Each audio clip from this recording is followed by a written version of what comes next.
बिस्मिल्लाहिर्रहमानिर्रहीम। अस्सलाम वालेकुम। चटपटी खट्टी चिकन। चिकन बोनलेस पतले और चौड़े कटे हुए पीस, 2 ब्रेस्ट पीस। तेल 2 टेबलस्पून।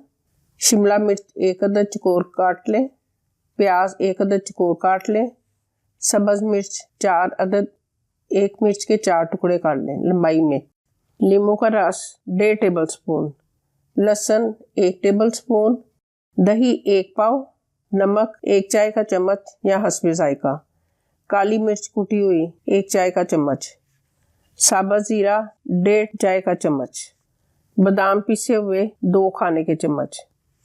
तरकीब: एक पैन में तेल गरम करें, फिर इसमें लहसुन डालें। जब लहसुन की खुशबू आने लगे तो इसमें चिकन डालकर फ्राई करें और इतना फ्राई करें कि चिकन का कलर तब्दील हो जाए।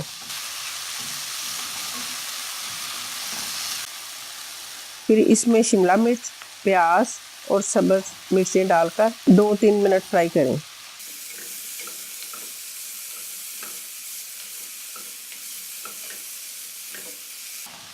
फिर इसमें दही डालकर आंच तेज़ करें।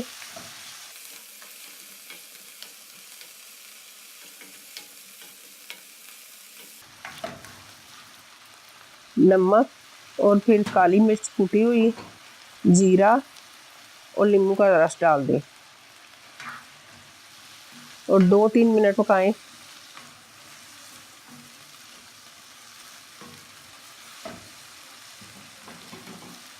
अब इसमें पिसे हुए बादाम डालकर 2 मिनट पकाएं और अब चटपटा चिकन तैयार है। इसको गरम गरम रोटी या सफ़ेद उबले हुए चावलों के साथ पेश करें। खाएं और हमें दुआओं में याद रखें।